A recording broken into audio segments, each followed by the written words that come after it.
go back to the beginning. Remember, like, I have so much to say about this season still. Okay, so I've moved on. Okay, well, I haven't, and I never will move on. Emotionally, physically. I've got some behind-the-scenes tabloid details that you've never heard, Michelle, of just how petty Lauri was. Okay, so here's the character archetypes this season. We've got Tamra as the friend fatale. So she's like, you know, a Black Widow-type seductress. She's making both Vicki and Gretchen fall in best friend love with her. She's a friend fatale, and ultimately, we'll find out by the end of the season, her prey is Gretchen.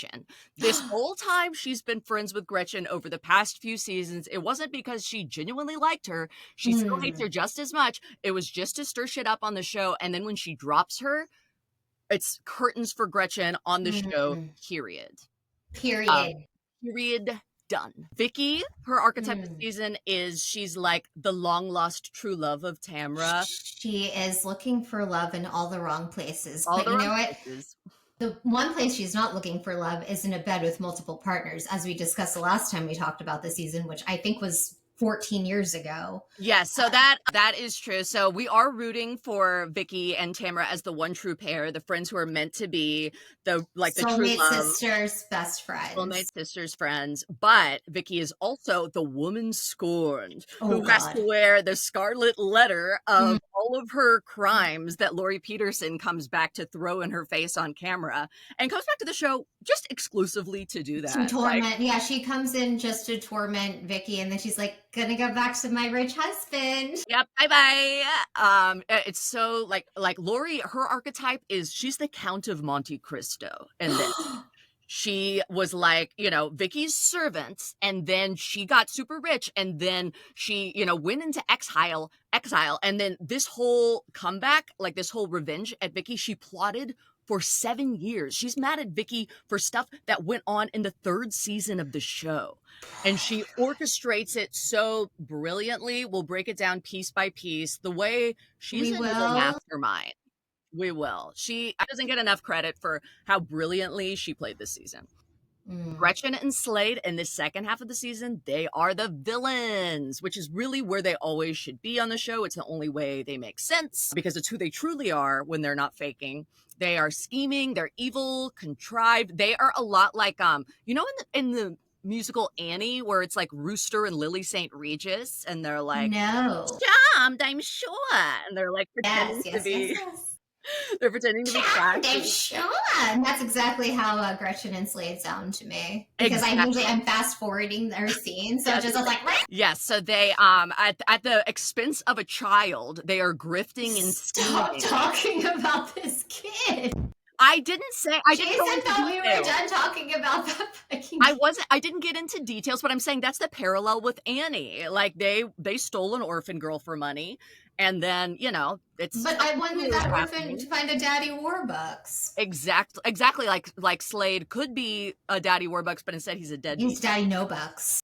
Exactly. Daddy No Bucks. Yeah, and deadbeat Daddy No Bucks. Okay, and so then we have Lydia, who is, I will say, this season, she is the whistleblower.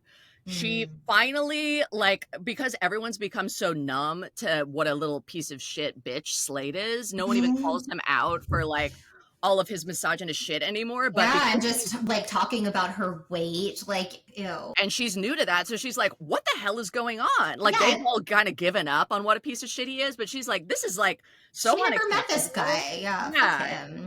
He's a beast. Yeah. So Heather in this back half, she is the grande dame, which is her usual role. She's a rich bitch. She's staying above it all, but also making so many moments. She always manages to keep her hands very clean, using the best quality soap, probably imported from Europe. We'll never know. Right. And but this is I will say, like, we're getting into like the best seasons for Heather, definitely, in my opinion. Yes, she's this in this back half specifically, she's finishing her serious actress arc, and she does. Heather Kent. Yes, she does a really good job still keeping her storyline stable about being an actress, but then now that her plot has resolved with Terry and they're not getting fake divorce. And Malibu Country. Yes, then Malibu Country comes in and she gets into the plot with Gretchen. So it gives this The plot season, thickens. the plot thickens and it gives her a nice continuous storyline and it amps up the drama by bringing in a real cast member instead of an unofficial one like Terry. And because Heather Kent and Heather Dubrow, same person, are classically trained thespian, she knows how to tell a story. Yes. And she knows how to deliver it. Yes. She understands blocking. Elocution, projection, a master at all of it. Yes. And you can tell, like, you know, she doesn't wear movement clothes that we would typically think of in the theater. But she does wear all black so she can, move the props around backstage without being seen. I bet she's wonderful at pantomime.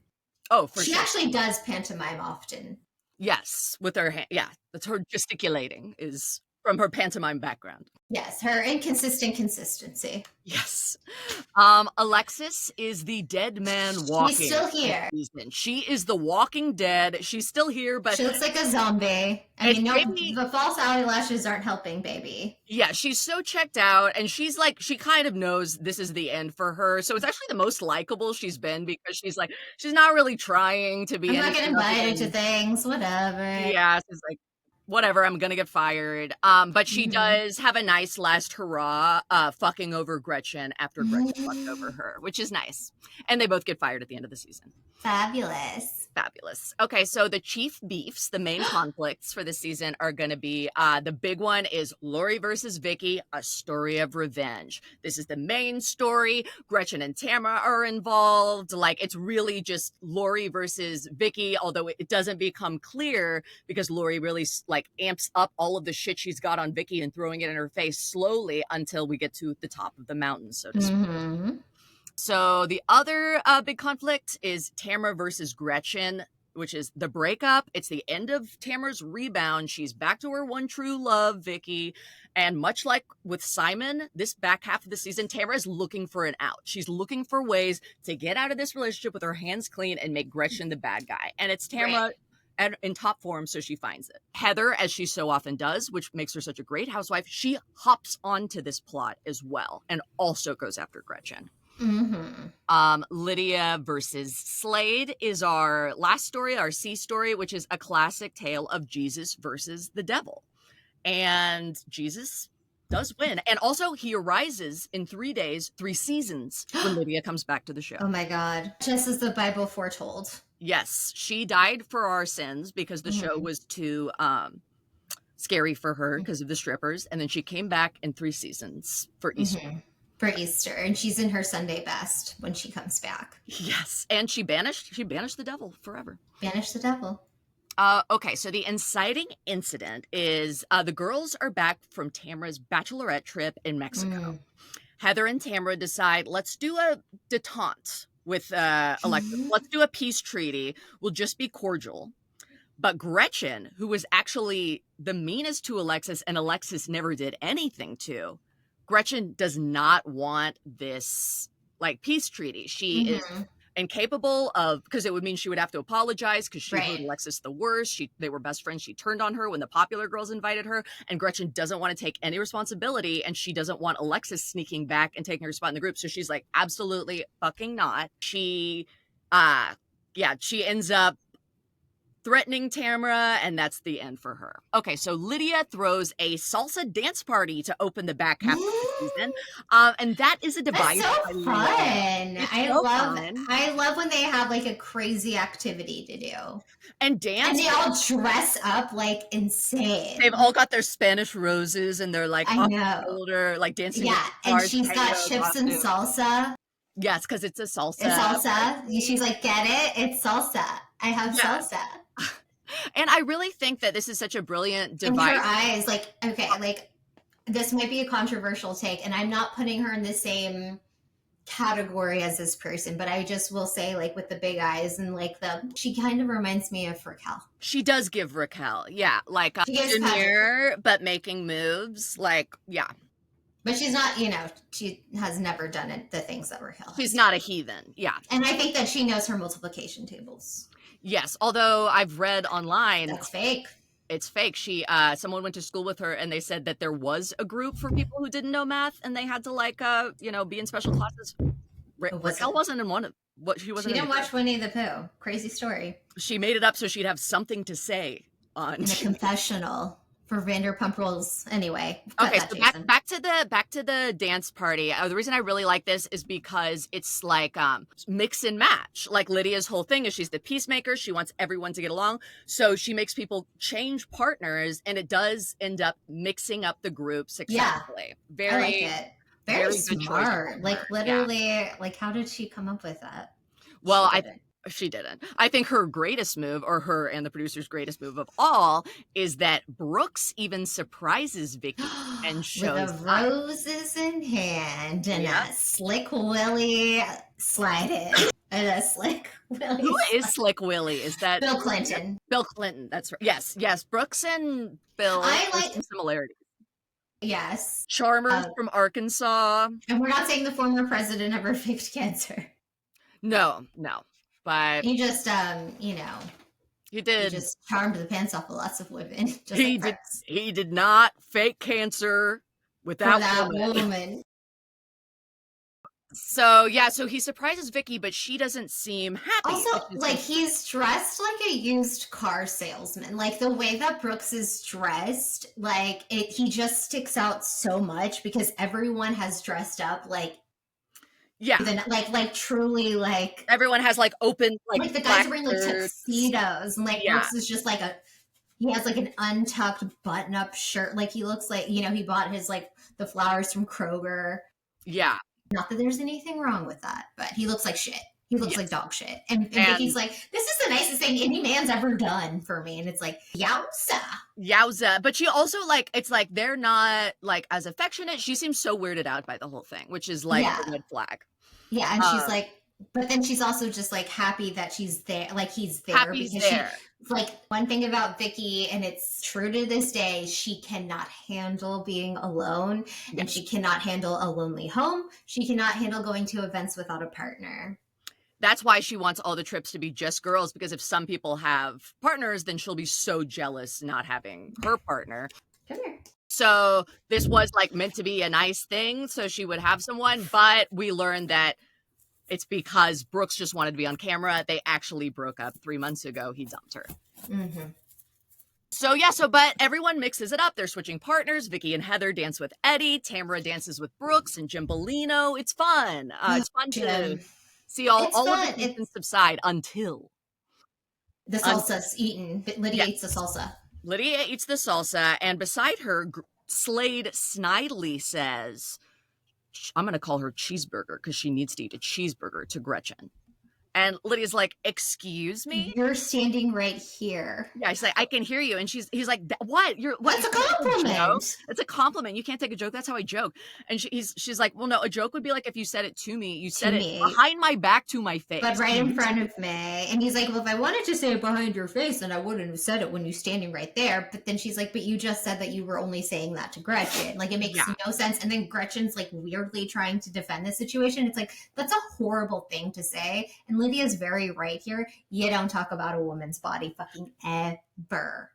Especially like, first of all, he's a guy doing it. And second of all, like, he's never met her is the other thing. He's never had a conversation with her. Like, it's a weird thing. It's weird, and it's very bad form for on a Housewives first season to call her out for having an eating disorder. Yep. Like, it's always ends up yucky. Like, I think the only season that like they've really run with it was when Bethany and Carol did that to Jules. That season's almost unwatchable because of how cruel they are. Like, it's just not so mean. It's very but we won't talk about that yet. But it's just like it's a weird thing to do, but like and to continue to well, and it's just this is like a pattern for Slade. Like he talks about like the appearance of women on the show constantly, and then like even Lydia is like, you do this all the time. Like Vicki got full plastic surgery because she said she looked like Miss Piggy, which actually Vicki maintained. She was like, it wasn't about Slade, but it didn't want to deal with him, but it was about Slade. So then Gretchen and Slade are really up in arms. So Slade, instead of letting it go or apologizes, he goes to her husband, Doug. And Doug's never said a word on this show. Yeah, this is like his first scene, and it has to be with Slade. Ugh. And he's trying to spin it. He's like, "Oh, your wife's all mad at me because of she's skinny." But it's like, he just sucks. And Like, Doug, he just sucks Doug on is every. like, why What would are you you do talking that? about? I've never had a conversation. I've never met you. We've never had a conversation. This is the first thing that you're talking about, that you commented on my wife's body And Doug as is a like, joke. my Why don't you go apologize to yes. my wife? He's like, I wasn't there and I don't know what you're talking about, and I've never had a conversation on camera before, but it might be because of her deep-seated issues around like breastfeeding, and it made her lose a lot of weight and she feels very self-conscious to this day. And My so it's like, God. yeah, you know, a compliment. Like, she's Maybe. sensitive. Like, sorry she took Anyway, it that way. And Doug is like, anyway, are there cheeseburgers here at the salsa party? yeah, he's such a piece of shit. I know. Okay. I'm So hungry. I'm ordering lunch right now. do it. I'm Okay, so starving. now we get to our big crisis. So Tamara is going wedding dress shopping with all the girls. Crisis. Yes, it is a crisis. Even Alexis, which that's the crux of the crisis. And that was the name of the episode. Even Alexis? Even Alexis? Yeah, kind of. And then even Lauri Peterson too is our old friend. God, this is such a good episode. Okay, you're right, Lauren. I'm excited. Okay, I told you. Okay, I'm excited. I'm wet. Okay, good. Me too. And so the only problem is when Gretchen hears that Alexis is coming, she says, I'm not going to go to Tamara. She's like, I'm not going to come if Alexis is there. And Tamara's like, excuse me, you think that you call the shots in this show? Absolutely not. And she's like, how dare you say that? You're my friend. And then Gretchen's like, well, the thing is, I canceled on a job, like a serious acting job, to be here. So like the least you can do is not invite her. And Tamara's like, she's like, this is really manipulative. I don't like it. Finally, Gretchen changes her mind. So they come pick her up in the limo, pick up Alexis, pick up everyone but Heather, who says she'll meet them there. She's got a big surprise. And I do think this was the moment that Gretchen tried to call the shots with Tamara and tried to say no, Alexis. Gretchen, like, that's when Tamara was like, I'm fucking done. Like, either I operate you like a puppet. Like, if you ask for anything from me, this is fucking over. You don't serve me at all anymore. You know, like, I'm in charge. Speaking of this episode, really quick sidebar. Are you getting married soon? I don't know. I mean, there's a lot going on. Just like politically? Like in the Middle East? So Lauri asks, how was hanging out with Brooks after the party? How's Brooksy boy? And Vicki explains, Brooks and I actually decided we were done. He's single. I'm single. His love language is quality time, which I'm pretty sure it's gifts and money is his love language. And by that, Lauren means he likes you giving him gifts and he likes you giving him money. Yes, that's how he likes to receive love, and he likes to give love in the form of riddles. That's his. Riddles and fake documents, as we will find out. He loves to give CT scans that are faked, etc. Mm-hmm. But Vicki's like, Brianna and Ryan won't allow him into my home that we all share, so there's not much I can do. And then Lauri drops a very interesting. Wait, it's very slow. It's very slow. I really want to focus on the way that Lauri does all this because I think it's so masterful. She says, well, she repeats herself over and over again this whole scene. She goes, well, maybe there's an intuition kicking in. She's written this script. She spent years on this script. This is like friggin' her version of Shawshank. No, this is what Brooks wish he could do with his riddles. Yes. But Lauri's actually good at it. She's so good at it. This is like so top tier manipulation. I wish we got it from her on the show and she wasn't always in crisis because, man, this is amazing. So Lauri proceeds to force Vicki to pry out every detail about what she knows about Brooks. She's like, maybe that's intuition because I've heard some things. So Vicki has to ask her, well, what kind of things? And Lauri's like, well, I don't want to get into it. I'm just saying maybe there's an intuition. So she's making Vicki beg her to tell her on camera. I know. At this point, Vicki's like a dog begging for a treat. Like, well, everyone just looks I'll be a good girl in horror. Like Lydia's eyes have they're taking up half her face like a Auga cartoon, like Roger Rabbit. Her tongue's unfurling. And she's like very vague. She's talking in circles. She's with one of our daughter's friends, mutual friends. And Vicki's like, wait, one of one of her friends, and she's like, yeah, she's very young, very young. Vicky's like, how old? How old? She's like, very young, under 21. Like our daughter's age. Like our daughter's age. Let's not do this on camera, but under 21 probably. And Vicky's like, under 21? His kids are 23. He would never date us. This is bullshit. He wouldn't do the under 21. He plays poker. Yeah, he's 45. I call liar bullshit. And then Lauri's like, well, maybe they're not dating. I just know they've been together. And like Vicky's like they had sex. She's like, I don't know. Well, I don't know. She's a kind of a friend of our daughter's, but she, like her line of work. Her line of work. There was a video. Vicky's like, what video? They did. She's a prostitute. It's like, well, I don't know if they had sex. It was just breakfast and dinners and so forth. It might be a sugar daddy thing. Vicky's mind is exploding. She's exploding. So he was throwing 100s to all these girls, and she was like, well, that does sound like him. He throws he likes to tip girls. He likes to tip girls. He wouldn't do the pornographic star thing. And then finally, it reaches a fever pitch. Boiling point. He's like, I'll send you a video. I don't have it now. It's just what she does for a living. They did a porn video. Do you know his house in San Bernardino? Well, they did a porn video. Mm-hmm. And then Tamara comes in and she's like, this is the dress. This is the dress. And everyone's crying. Vicky's crying. I love it. By the way, that was not Lauri's just for her real wedding. I know, which is fine. Yeah. She just has great timing. So Gretchen has to go as they're all taking a picture with Tamara in the dress because she has a speaking engagement. But it's time for a picture, and Vicki just hides and cries, and he comes to comfort her, and she's like, please don't be mad at me. The messenger always gets killed. His house in Rancho San Margarita. Well, that's where it happened, and I'll show you the video, and it's in the statement, and you'll see in the video. I don't have it right now. We'll do it off camera, but please don't be mad at me. And it's it worked. Vicky's so out. She doesn't even realize how shitty this was because she's so incensed that this is on camera. Yeah. In the way that Lauri did it. She pulled such a fast one. All the girls realize it. When they go to dinner after shopping, Lauri doesn't come. And they're like, dude, she got you good, fucker. But Vicki still isn't quite getting it. She's more just whatever. I just want to drink. I want to forget about this. Let's have fun. And Heather has big news. The reason she was late is because she has a supporting recurring role on Malibu Country. And it was written just for her. Just for her. Tamara explains that Gretchen said if Alexis was coming shopping, she wasn't going, Gretchen wasn't going to go. And then when Tamara got mad, Gretchen said she's got to uninvite Alexis because Gretchen was going to have the part in Malibu Country. And Heather says, interesting. Yeah. So Heather says, she told me as well that she was offered my role first. And Heather says, I asked the producer about it. I said, oh, was Gretchen offered this first and she turned it down? He said, the producer said, that's not true. And I have no idea what she's talking about. Whoa.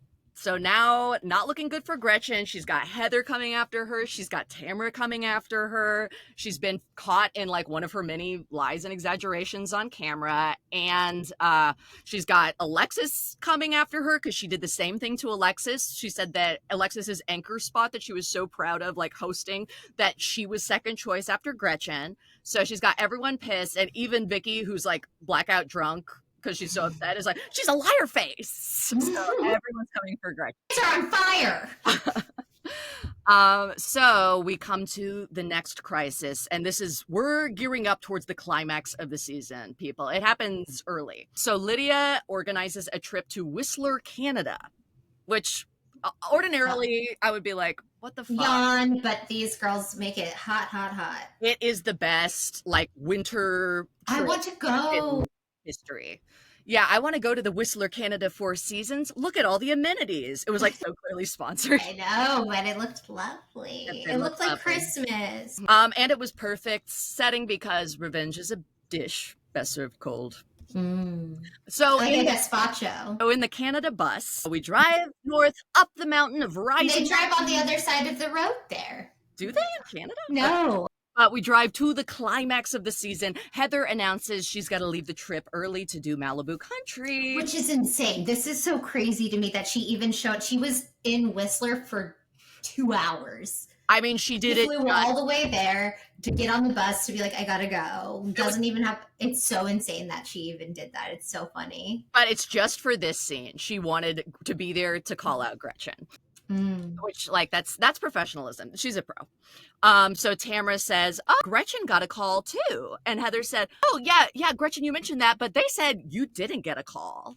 And then what does Alexis say? Alexis says, oh, they called my Malibu Country? Oh, they called my publicist too. So Gretchen tries to explain. So it was filming Friday, but actually, like Heather's like, it wasn't filming Friday. That was the table read. They don't shoot Fridays, so they would have like basically Gretchen got an availability call. Like just like would she be available if she got this, and then like didn't get back to them, and the role went away. Like, and it was a very different role, not what Heather had. It was a walk on, but it wouldn't make sense with Heather on it. So Gretchen is acting like, what? Alexis got a call too. Why is she not a liar? She's playing dumb, but really it's like it's Gretchen fibs a lot. She fudges the truth, and Tamara is busting her ass. Right. So, Alexis was so desperate that when her publicist asked if she was available, she told them no just in case, like, Tamara might invite her shopping. Dead man walking. Okay, so it's time for a ski lesson. So Tamara pulls over Vicki at the ski lesson, and she's like, hey, you need to look out for Lauri. Like, Gretchen told me in Mexico that Lauri was saying all this shit about you. Like, she's coming for you on this mountain. And Vicki's like, okay, like, fuck it, I'm gonna call her out. Like, it was fucked up what she did. Lauri, she has such balls to like, she even went on this trip with them after what she did dress shopping. Like, she had to know like, what's coming. What she does on this mountain actually is so good, but also very dangerous. Yeah, they're skiing, like, it's scary. And also at this altitude, like, I'm shocked no one had a brain aneurysm. Like, I'm scared to ski. I don't ever want to. I hate skiing. Yeah, I agree with Tamara that it's hard and it's fucking freezing. I'm not into it. It's fucking freezing. Why am I spending all of this money to go work out? No, what a nightmare. Yeah, not for me. And it's just too cold. Too cold for work. Okay, so Gretchen skis up and says, Lauri did say that, like what Tamara is telling you, and she said they all just sort of like ski and they're like, oh, yeah, we've heard about this.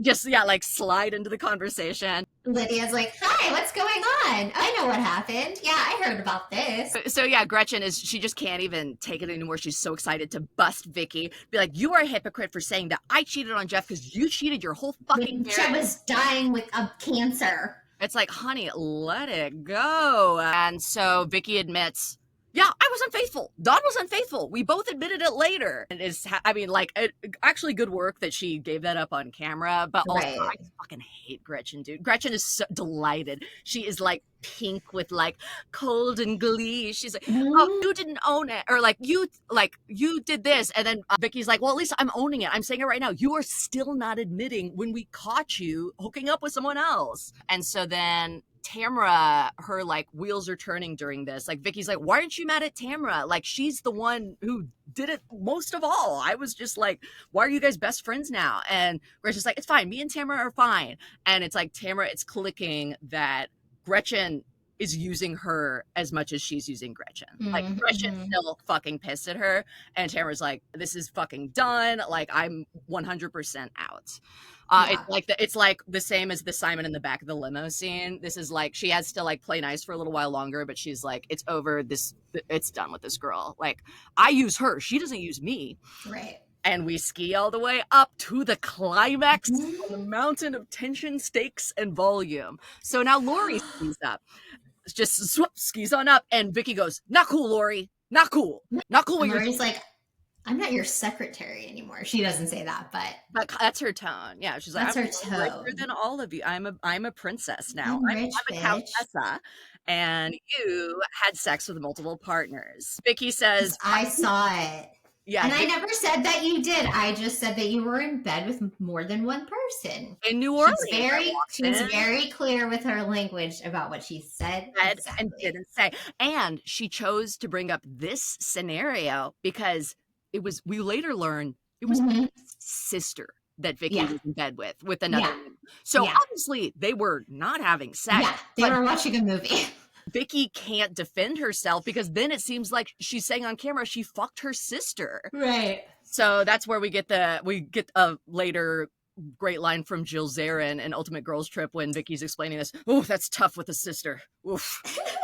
So it's just, Lauri has mapped this all out to a T. Like, it's so brilliant. And she looks so good in her little ski bunny outfit. Yes. And she's like, this is a game of telephone. I feel betrayed. Like, what about the Greek? This is all I ever said, Vicki. All I ever said is also, you know, this guy you fucked and this guy you fucked. And Vicky's like, just go skiing by yourself. You don't have a friend here. I've never been with multiple partners in my life. The editing of this is just, I'm sorry. Francis Ford Coppola could never touch this. He wishes. Like the Bravo editors, the avalanche, the echoing of Vicki screaming off the mountaintop, like birds flying away. It's all perfection. Yeah. To me, that's cinema. Agree. We come to this place for magic. So this is like really where it peaks. The scream, and so everything else is kind of falling. Actually, like I can see it in my head. Like I know what Vicki's wearing, and I know like she's shaking her like ski poles in her hand. She's so bad. It's so good. So then they separate the girls in their little gondoliers. Gretchen is being like, it's not my fault. It's not my fault. Vicki fucked up. And Lydia is actually, again, the voice of reason and being like, yes, it is. She's like, well, you're the one who said it on camera. And Lydia's like, you just said it on camera. Like, then Gretchen and Tamra talked. And they're relitigating the fight about shopping. And it was like, so why did you lie to me on that fight? Yeah. And like, it seemed like you were just like, really the truth was you didn't want to go if Alexis was going. So you were just trying to force me to uninvite her. And Gretchen's like, well, I only lied because like, I'm such a good friend that like, I was worried I'd get mad at her. Like, and because I want to protect you. And then like she's like, but you changed it. You said that at first, and then you changed it to also I have this part. I can't come. And Gretchen says to Tamara says to the camera, "This is my issue with her. So many lies." And this is the end for Gretchen. This is her downfall from up high on the mountain. We fall even lower. Gretchen and Slade do a fake helicopter proposal they rehearsed. Oh my god, I don't even want to talk about it. It's so fake. It's so bad. To me, this is not cinema. This is like the knockoff James Bond movies, but not funny with Leslie Nielsen. Yes, it's like an unfunny version of Naked Gun. Naked Gun, which they're doing a remake with Liam Neeson, by the way. But the reason I did bring it up, even though it's so cringe, this is what got her fired. And it's Slade like is on his radio show with his poor, long-suffering female co-host, where he just talks shit about women, and the co-host goes, "Oh yeah, okay."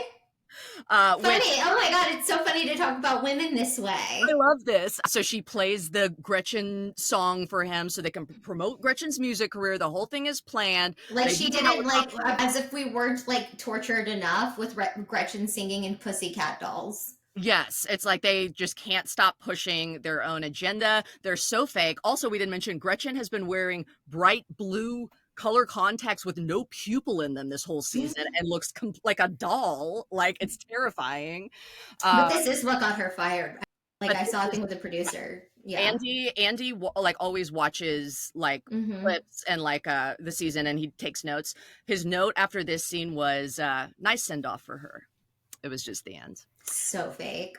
And even if it hadn't happened, it was still the end, because then she has her engagement party. She doesn't even invite Tamra. She doesn't invite any of the women. Anybody. No one's engagement no party. One's there. She's not even getting married. Like they still are not married. It's so like, oh, I just wanted. They're still not married. She does have in her bio, though. I looked the other day on Instagram, and she does have Slade's wife, and he has like Gretchen's husband, but they never got legally married. I thought they did last year.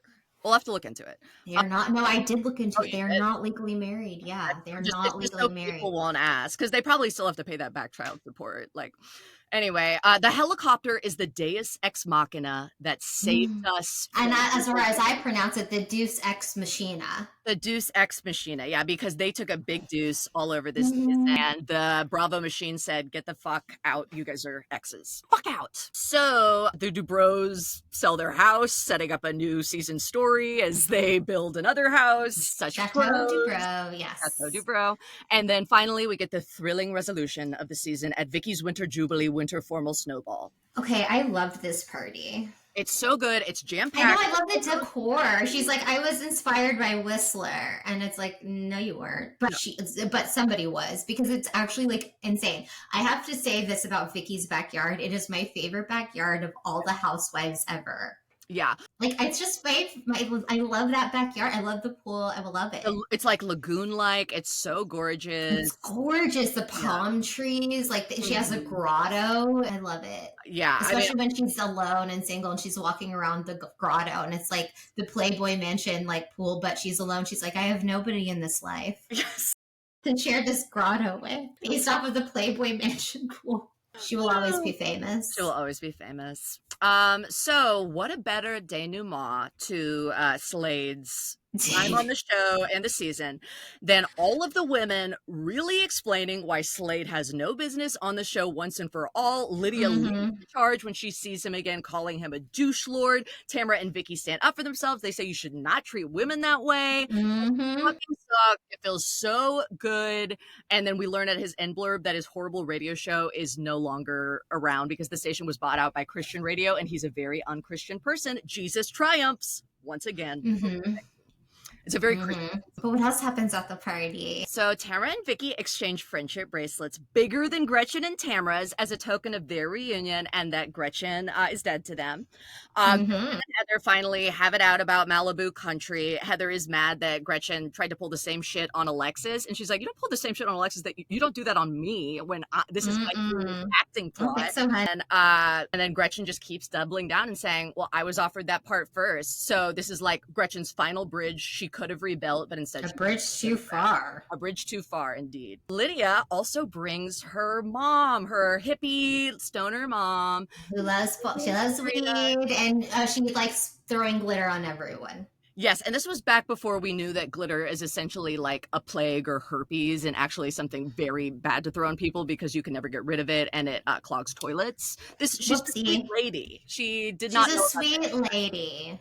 She's very high. She's very high, and she's in her 60s and wearing high heels. Yes, so we hear audio from inside Vicki's house. The call is from inside the house. The call is coming from inside the house, and it is scary. Brianna's scary. Is suddenly screaming at Lydia's senior fairy mom for putting her feet on the furniture. And she's like thinking he's kidding at first. She's like, this isn't your house or anything. And it is my fucking house. Like, put your feet off the fucking furniture, bitch. Like, it's crazy. Yeah, like he's like crazy. Like he's gone insane. He's screaming at her like, you don't respect the house. Like, you need to respect my rules. And like, real Southern with it, real shitty, very scary. I hate this. Like, and it's insane. And then Lydia's mom comes out to tell Vicki and to tell Lydia that she's been harassed by this person. She doesn't even realize who this person who has been yelling at her is, and he doesn't realize who she is. Yeah. And Brianna's horrified. No, Brianna's not. But like she's like, well, she's trying to defuse, like she's explaining. She's trying to explain it. I just know, well, nobody knows how my mom really is about her furniture, and she would yell at us the same way, and it's like, no, she's blaming Vicki. Wouldn't. Yeah. Vicki would not do this at a party that she is throwing this way. Yeah, with like basically a mom of a cast. And because like she's not even a cast. Like she's like the mom. She's like the 65-year-old mom of a cast member. Like this is like Vicki is horrified. Vicki is horrified. Vicki handles it well. She does, but like also Vicki's brother gets involved. This is Billy's finest moment. Like, not when he's tumbling down the stairs when he finds out Brianna's gotten married. Yeah, like Vicki's still scared of. We see how scared Ryan doesn't apologize. Like he's still yelling at Vicki, or he's still yelling at Lydia's mom. Like, and Vicki won't fight back at him because she's so scared. Because the other thing Vicki talked about earlier in the episode is she is talking to Billy about like, that Brianna and Ryan are living there.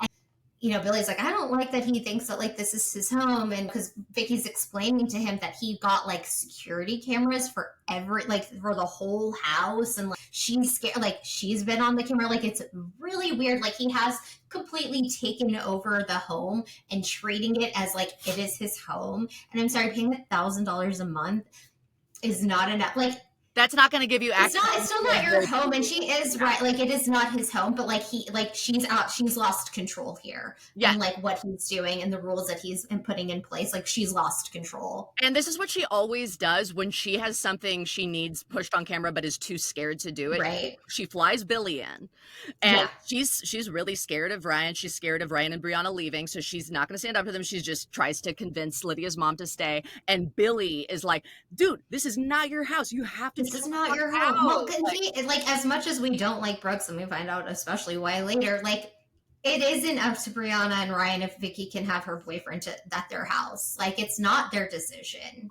Yeah, I really felt for like Vicki this like second half of the season, because like we realize like she's in between two really controlling like alpha men, one of who's better than other.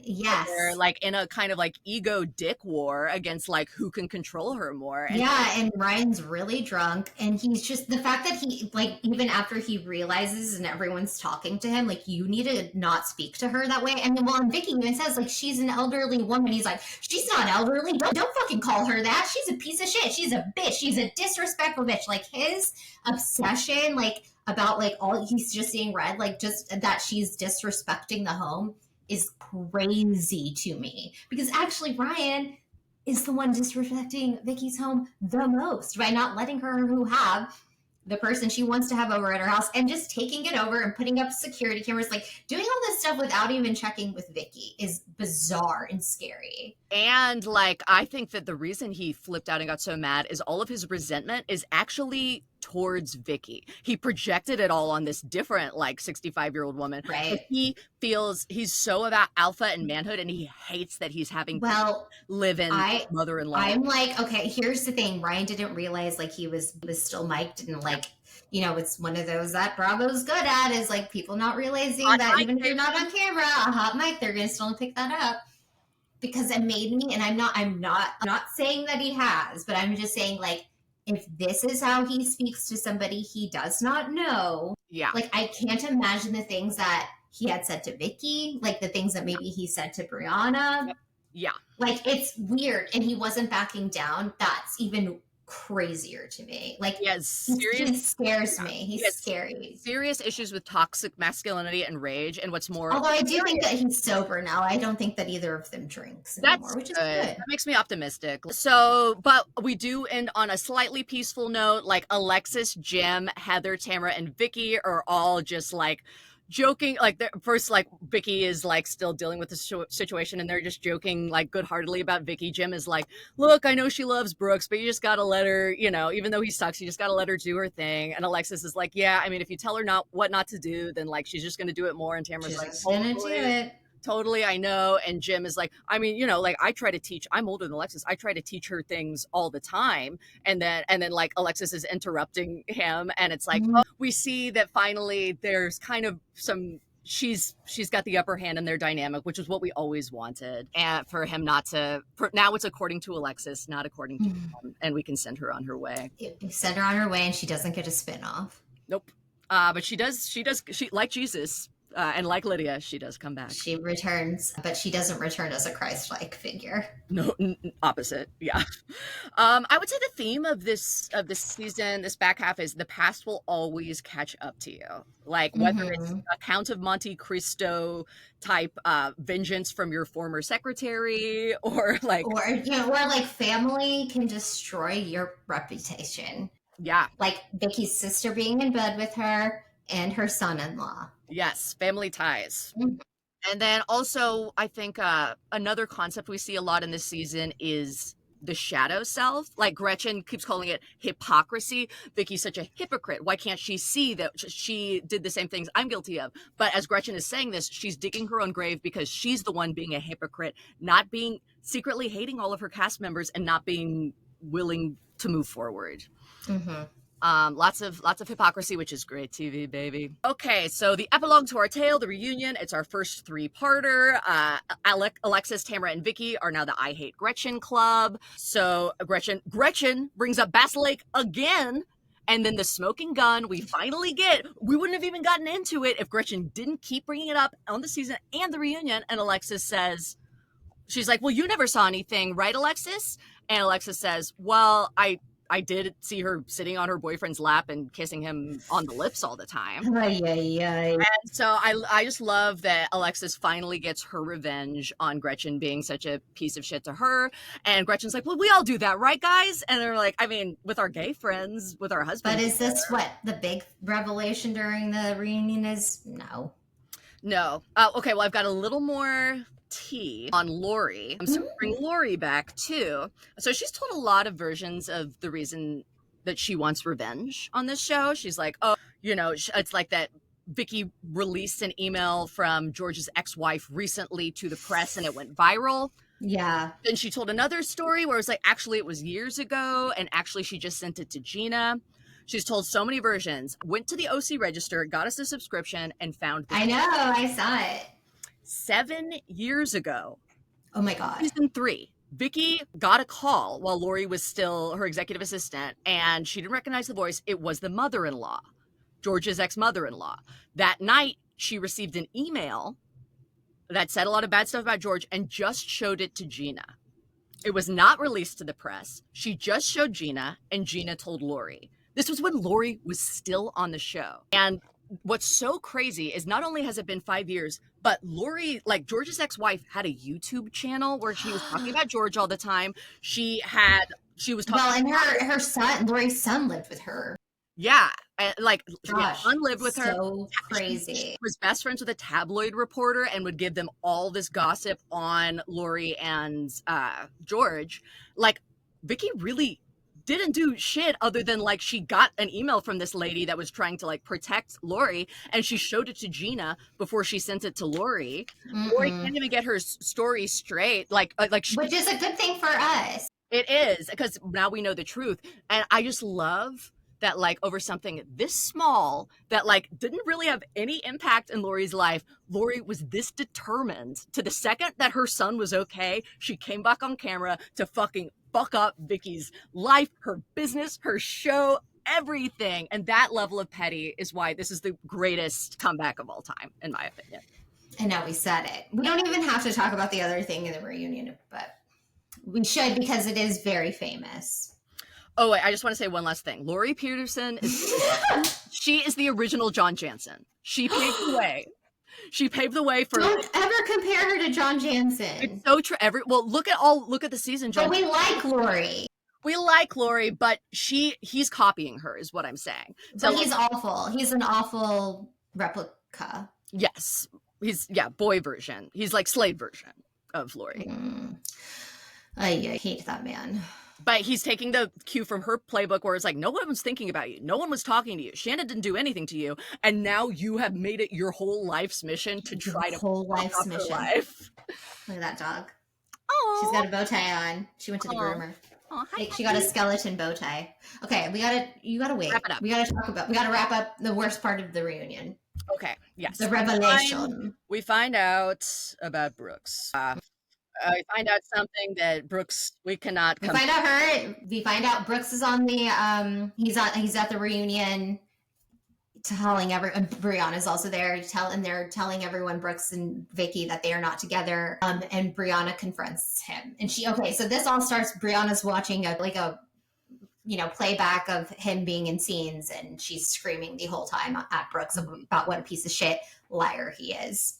Now your turn, Lauren. Then what happens? Okay. So then Brianna reveals that Brooks called himself. First she's like, what did you tell my husband? Because she's like, you're painting me to be a liar, Brooks. What did you tell my husband to do to me? And he goes, I didn't say anything to your husband that I don't regret or whatever. And she goes, what did you say to him to do to me? Because I have a recording. And then she goes, you told my husband to hit me to get me in line, and you don't regret that? And Vicki's just like, Lydia leaves the stage because she's like horrified. And then everyone's looking very shocked. And then Vicki, and she's done this more than once at this point, had to say that Brooks has not ever been physically abusive to her. She's trying to clarify that. She also says, this is like a horrible revelation. It turns out to be true. Brooks says that he does regret it, that him and Ryan, Brianna's husband, were drinking heavily one night. And Ryan recorded this conversation with Brooks, like an hour-long conversation. And it's on a recording. Brianna has it. Brooks knows it exists. And Vicki, at that point, had refused to listen to it. She didn't want to know. And this is foreshadowing for Vicki when it comes to Brooks, because even if the evidence has been provided to her, she will refuse it because she wants to stay in her little bubble of what she thinks about this person. And nobody, not even her daughter, not even the person she's with, telling the person, like her daughter's husband, to hit her is going to dissuade her from being with Brooks. But I think in Vicki's defense, she also has Brooks in her ear telling her the stuff that she tells Brianna, which is she's just jealous of our love. She wishes she's her and Ryan wish that they had what we had. But I'm sorry, like there's not a world where if I ever like to hit my daughter, like there's not a world where I wouldn't fucking destroy that person. Oh, how dare you? I would fucking destroy that person. This is the beginning of the end for Vicki in terms of like likability, like the viewers when we see her. And Tamara is horrified at this point. Like Tamara and Vicki are real friends. Okay, like they are real friends. They are really close, and Tamara is like on the brink of tears because she's like so scared that Brooks has hurt Vicki, and she feels like that he has, and that Vicki's not going to say. Vicki is very quiet this whole time. Yes. Then we learned that he also hit on Brianna. He called himself Girth Brooks. Girth Brooks. To brag about the size of his stick. And asked if and she was hit on by Brooks when she was like 7 months pregnant. Yeah.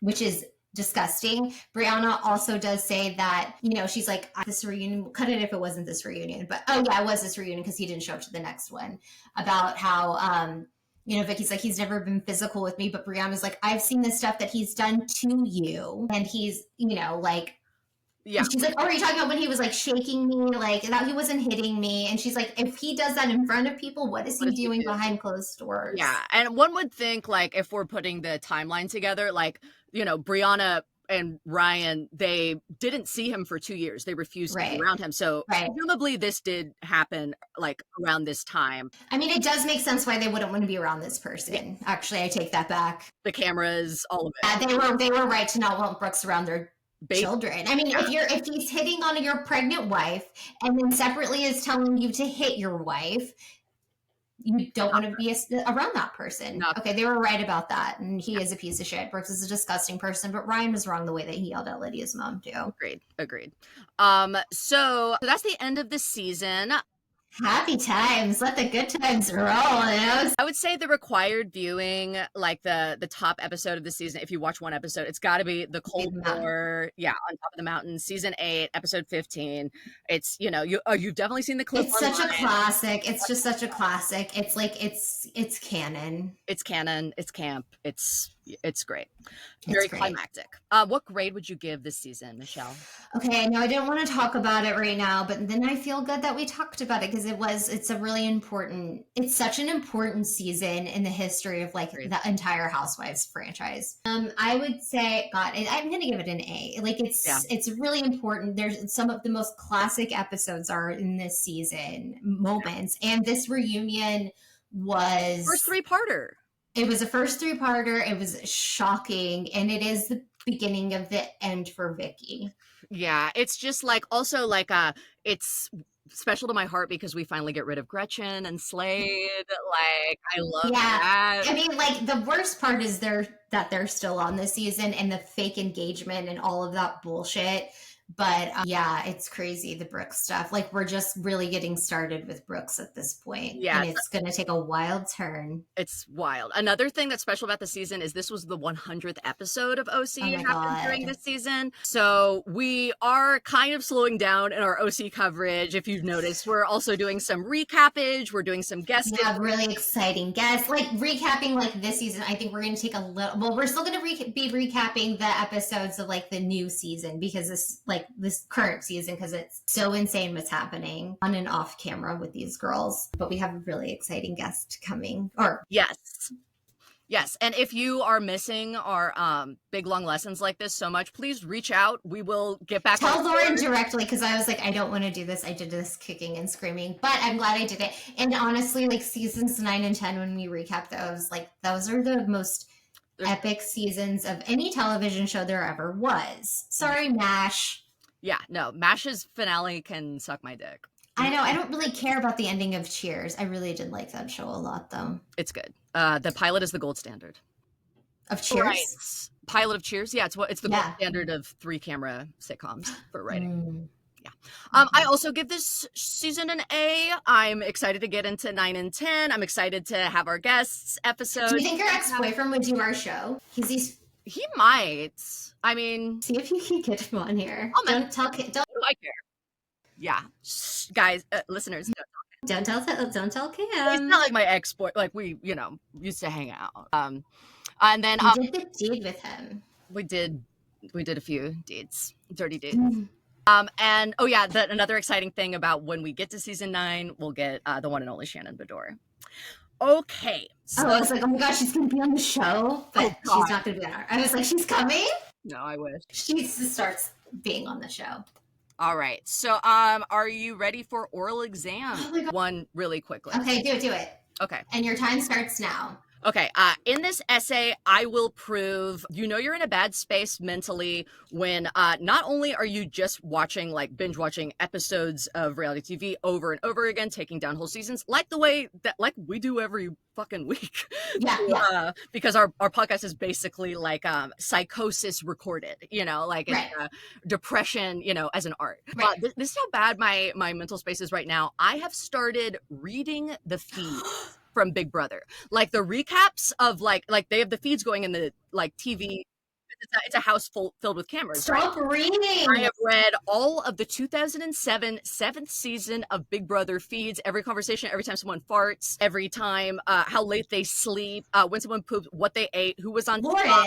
That's insane. Why? Please, readers, listeners, students, message me, help me, tell us what to do next on the podcast. Well, I didn't even know you could do something like this. It's dark. But where are you finding this stuff? Is it on the CBS website? No, it's like a fan website. Is it? Oh my god, you're getting it off the dark web?